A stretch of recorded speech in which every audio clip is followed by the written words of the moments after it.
As a public health nutritionist, where do you see the connection between what we eat and how mentally strong we feel, how mentally resilient we feel?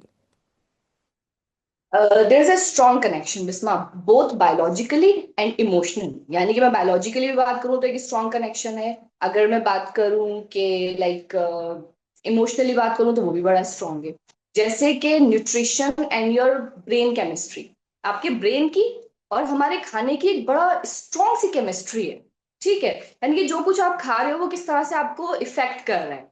Just like मैं बात करूं neuro transmitters की. ठीक है, आपके दिमाग में कुछ न्यूरो ट्रांसमीटर्स बनते हैं, जैसे कि उनके नाम आपको बताऊं, सेरोटोनिन, डोपामिन, ये सारे वो हॉर्मोन्स हैं जो आपको अच्छा फील करवाते हैं. That makes you more focused, more attractive. हर चीज पे आप ज्यादा अच्छे तरीके से आप उसको वो कर सकते हो. ये neuro transmitters require all the nutrients. अब मैं न्यूट्रिएंट्स की बात करूँ तो वो क्या है? Omega 3 fatty acids, magnesium, zinc, ये सारी चीजें कहाँ से आ रही है? Your food.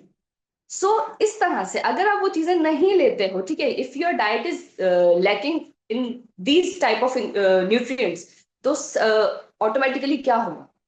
वो डोपामिन क्रिएट ही नहीं होगा, वो सेरोटोनिन क्रिएट ही नहीं होगा, and suddenly will feel why I am feeling bad, मुझे क्यों बुरा लग रहा है, मैं इतनी इरिटेटेड सा क्यों फील कर रही हूँ. So here is the answer, कि जब आपकी बॉडी के अंदर वो न्यूट्रिएंट्स जा ही नहीं रहे हैं, क्योंकि न्यूट्रिशन की और ब्रेन की एक फ्रेंडशिप है, उस फ्रेंडशिप को आप ब्रेक कर दो, आप उनको उनको वो चीजें ही नहीं दे रहे, तो वो चीजें इम्बैलेंस में जाएंगी और आप इरिटेटेड फील करोगे, मूड स्विंग्स होंगे, और there are so many things.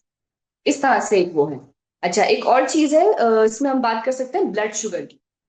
कि जैसे ही आप कोई भी प्रोसेस्ड फूड खाते हो ना, रिसर्चेस कह रही है, ठीक है, कोई भी ऐसी चीज जिसमें प्रोसेस्ड शुगर है या हाइड्रोजनेटेड ऑयल्स हैं इस तरह की, तो आपकी शुगर स्पाइक करती है एकदम से जब आप खाना खाते हो, और आपको ऐसा फील आता है कि वाई एम फीलिंग इरिटेटेड, या फिर बहुत ज्यादा फटीग क्यों मैं फील कर रही हूँ.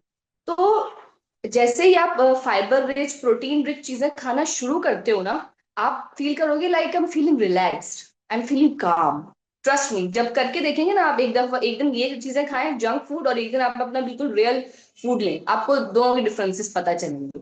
तो ये वाली चीजें भी होती हैं. इसके अलावा आपको मिलती है मैं बात कर सकती हूँ गट ब्रेन केमिस्ट्री की. अगर हम दोबारा से बात करें तो भाई, जितना ज्यादा आप अपनी गट को हेल्दी रखोगे, उतना ज्यादा आप अच्छे तरीके से चीजों पे फोकस कर पाओ. ठीक है, इसके अलावा हम बात कर सकते हैं इन्फ्लेमेशन की, जिसको आई थिंक उर्दू में सोजिश भी कहते हैं. You feel your self bloated. देखा कभी कभी चेहरा आपका सुबह उठते हो बहुत मोटा सा हो रहा होता है. ठीक है, आंखें सूजी भी हो रही होती हैं, आप बहुत ऐसा लगता है जैसे आप फुल हो, लाइक अ बलून. वो क्यों हो रहा है ऐसा? because you add something like the hydrogenated food. Hydrogenated का मतलब ये होता है, आपने देखे जैसे मार्जरीन्स वगैरह हम खा रहे होते हैं, जिसको हम मक्खन कहते हैं. मैं I can't mention the name, but ये कि हाइड्रोजनेशन के थ्रू जो है उन मक्खन वगैरह को, मार्जरीन को शेप दिया जाए. अब आप ये देख रहे हो कि वो रूम हम्म। टेम्परेचर पे भी जमे हुए. So how would you imagine कि वो जो चीज आपके अंदर जा रही है, अब आपकी इंटेस्टीन्स के अंदर जाके वो फंस जाती है, वो एक लेयर बना लेती है. अब जो कुछ आप खाते हो वो आपकी इंटेस्टीन से अब्जॉर्ब होकर आपके ब्लड में ही नहीं जा रहा है. आपकी जो हम्म। स्मॉल इंटेस्टीन है, छोटी आंत, वहां से आपकी सारी गिजा अब्जॉर्ब होकर आपके ब्लड स्ट्रीम तक जाती है.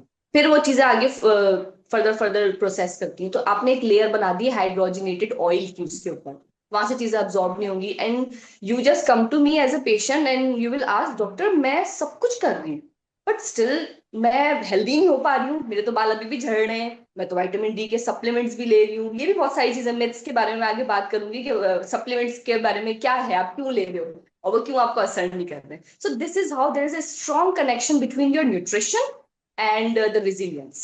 So all affects your stress resilience.